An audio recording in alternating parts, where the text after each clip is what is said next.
여러분, 은혜가 무엇입니까? 이 자리에 은혜라는 말의 정의를 모르는 분 안 계실 것 같습니다. 은혜는 잘 알고 계시는 것처럼 아무런 자격이 없는 사람에게 값없이 조건 없이 베풀어주는 호의라는 뜻을 가지고 있습니다. 이 자리에 계시는 분이라면 충분히 이 은혜에 대한 정의 다 알고 계시고 제가 강단에서 이렇게 말씀드리지 않아도 충분히 이야기를 하실 수 있다고 생각합니다.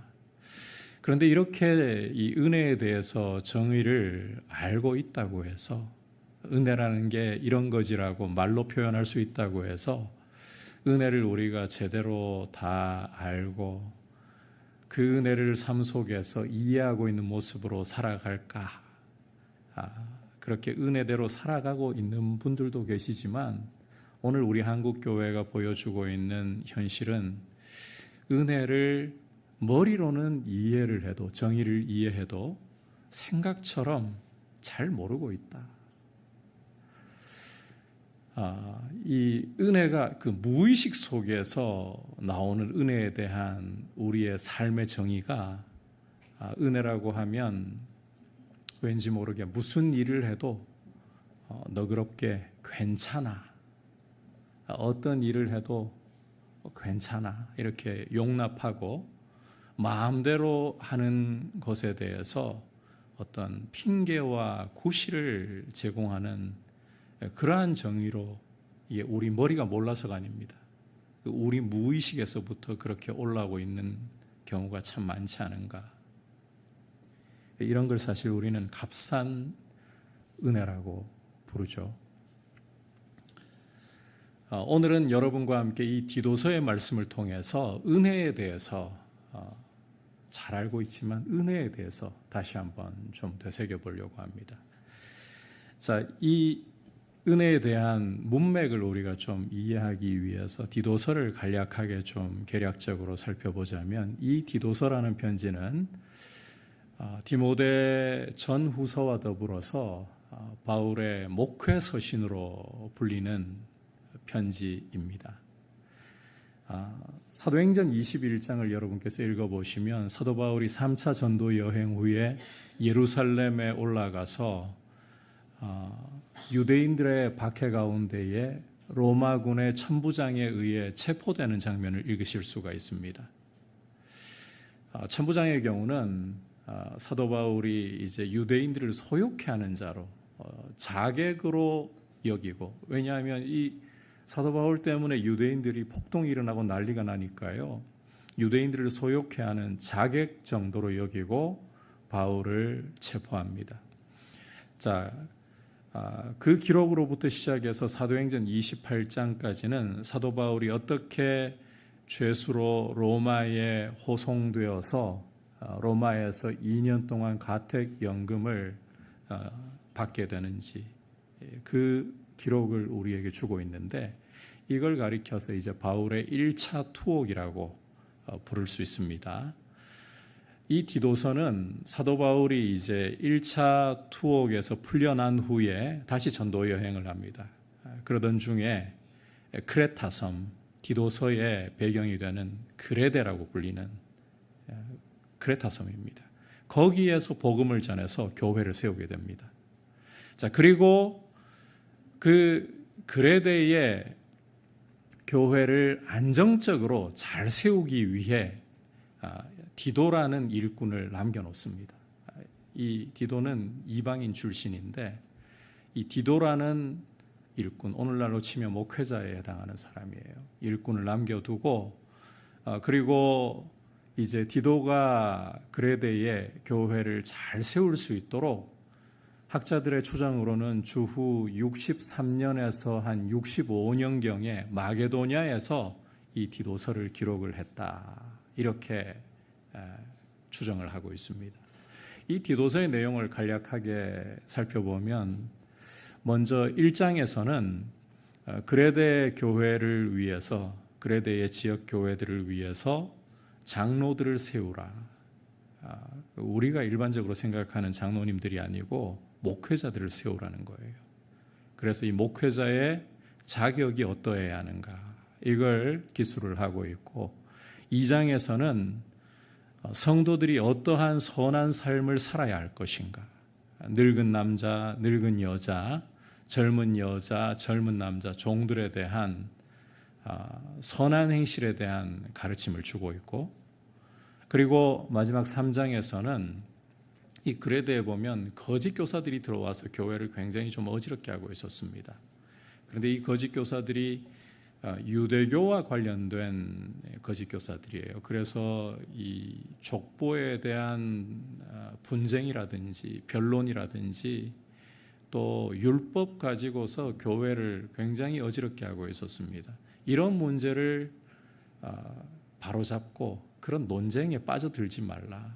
그리고 이단에 속한 사람들은 한두 번 훈계한 후에 돌아서라. 이런 가르침을 주면서 편지를 마무리하고 있습니다. 그 중에서 이제 2장에 이 선한 행실에 대한 이야기를 하면서 은혜 이야기를 하고 있어요. 자, 그래서 이 배경을 알고 여러분께서 은혜라는 단어를 이해해야 된다. 선한 행실과 연결해서 은혜라는 말을 이해를 해야 된다라는 것입니다. 자, 그래서 이제 11절 말씀, 은혜에 대한 부분을 여러분께서 좀 집중해서 보시면 11절 말씀을 보시면 이렇게 이야기를 하고 있습니다. 먼저 은혜에 대해서 모든 사람에게 구원을 주시는 하나님의 은혜가 나타나, 이렇게 말씀을 하고 있습니다.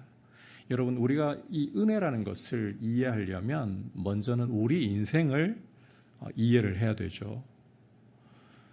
우리 인생은 죄 가운데 하나님의 진노 아래에 있습니다. 그 말인즉슨 어떤 인생의 행위와 노력을 가지고서도 자신을 구원할 수 없다. 죄 사함을 스스로 이루어낼 수가 없다. 인생은 하나님의 진노 아래에서 스스로는 결코 구원에 이를 수 없는 심각한 위기 가운데에, 멸망이라는 위기 가운데에 처해 있다라는 것입니다. 자, 따라서 은혜가 나타나야만 하는 거예요. 하나님이 은혜를 나타내 주셔야만 되는 거예요. 왜? 인간 스스로는 죄 사함과 구원에 이를 수가 없기 때문에.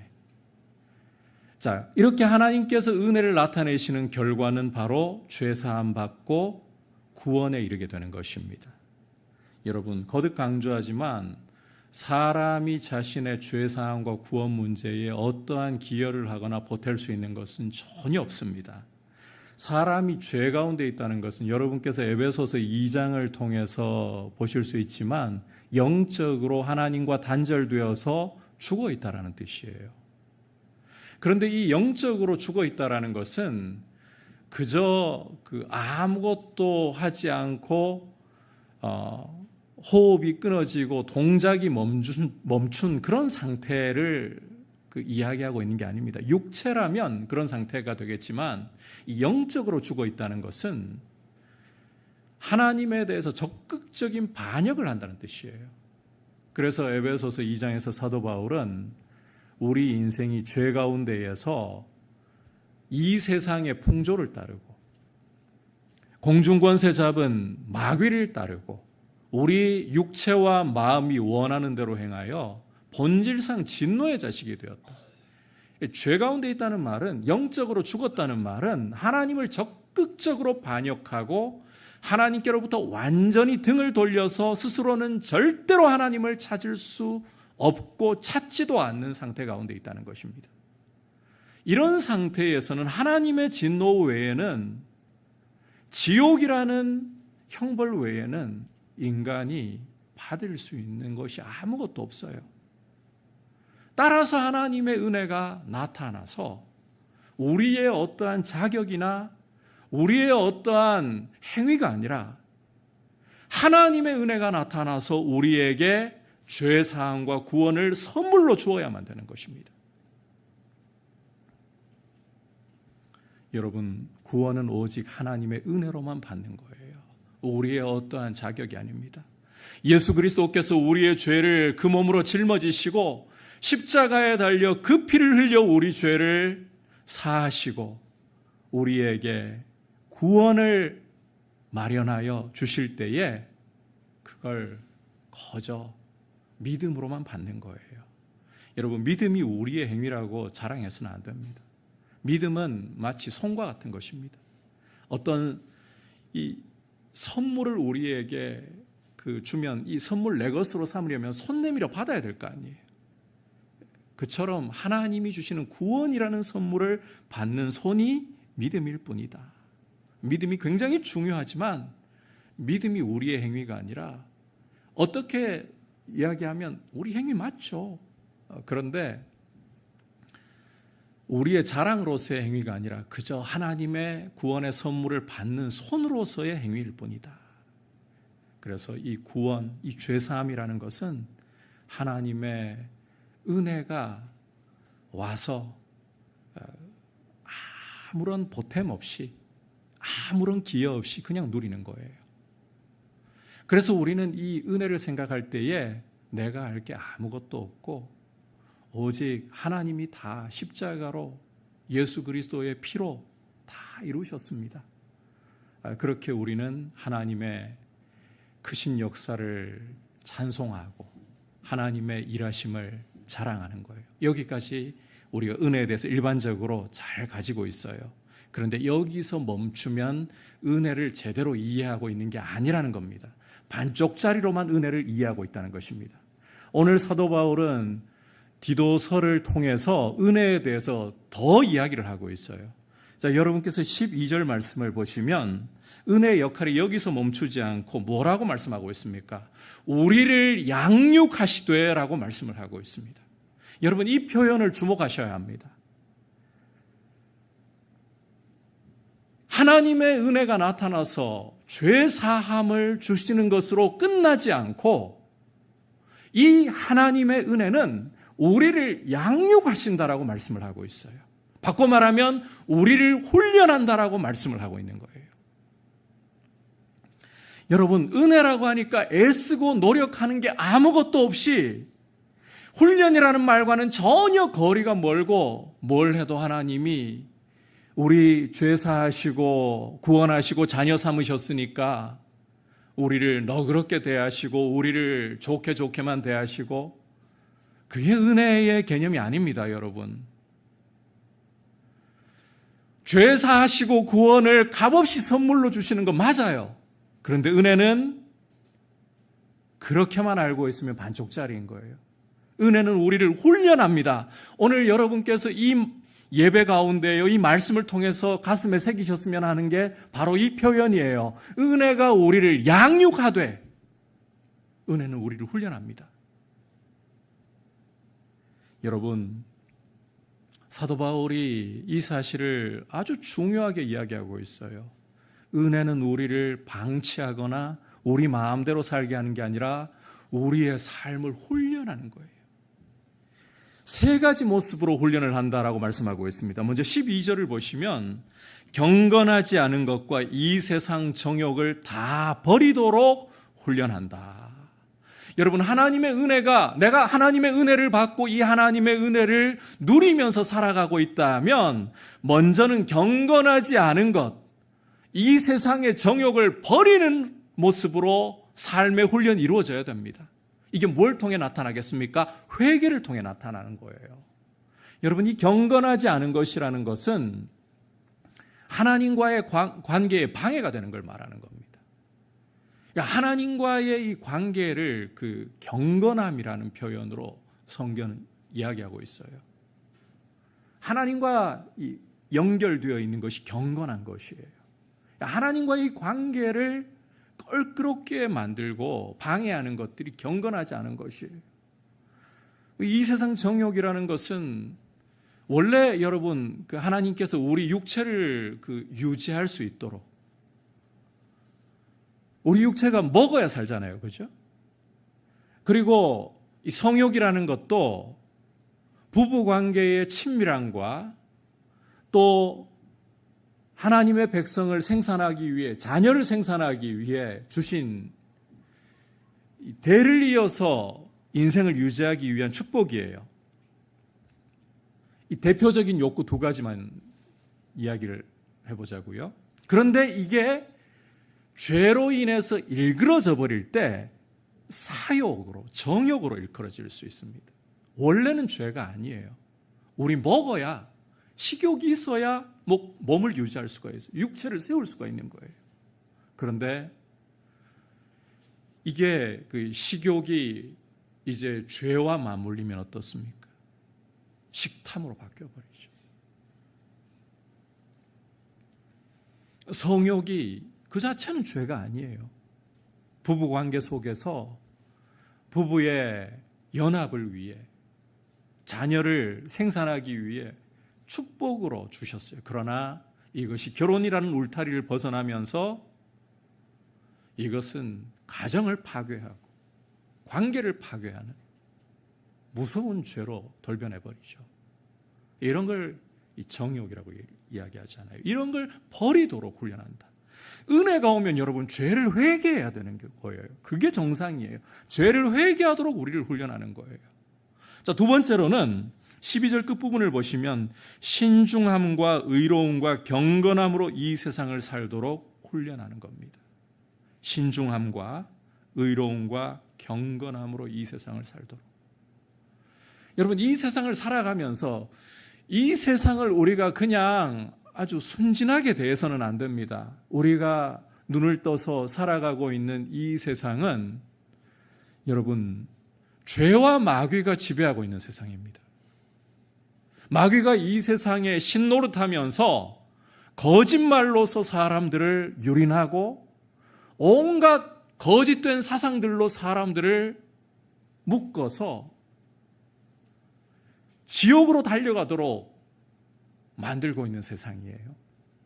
이런 세상 가운데에서 여러분 정말 중요한 게 뭐냐? 신중함이에요. 분별이라는 거예요. 무엇이 하나님의 뜻이고 참 진리인가를 분별하면서 의로움으로 경건함으로 살도록 성도를 훈련하는 것이 바로 은혜이다. 그리고 세 번째로 13절을 보시면 복스러운 소망과 우리의 크신 하나님이신 예수 그리스도의 영광이 나타나심을 기다리게 훈련한다는 것입니다. 우리가 이 땅을 우리의 기업으로 누리는 것이 아니라 장차올 영광의 하나님의 나라, 그 나라를 기업으로 누리기 위해 우리는 몸의 부활을 입게 될 것입니다. 우리의 몸의 부활과 하나님의 나라를 기업으로 누리는 이 복된 소망, 그리고 그 나라를 우리에게 주실 왕이신 예수 그리스도의 다시 오심.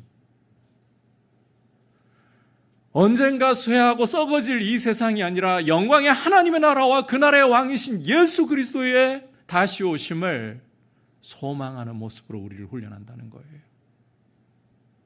여러분, 이게 은혜의 역할이라는 겁니다. 그래서 우리가 은혜를 제대로 알고 있느냐? 단지 죄사함 받고 구원받아서 그게 전부라고 하면 안 돼요.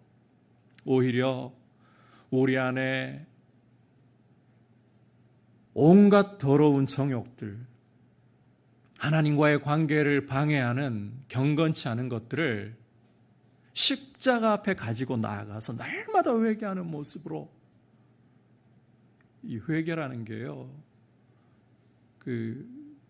그리스도인 중에 좀 우울하고 음침한 사람들이 즐기는 게 아니고 은혜를 아는 사람들이 회개를 하는 거예요. 그리고 은혜를 아는 사람들이 그냥 이 세상을 그냥 덥석덥석 무는 것이 아니라 이것이 하나님의 뜻인가를 분별하면서 의로움과 거룩함으로 살아가고자 몸부림치게 되는 거예요. 그리고 내 이웃에 사는 사람들은 나는 모닝 타고 다니는데, 벤츠를 타고 다녀. 나는 전세 살고 있는데 80평 아파트에 살고 있어.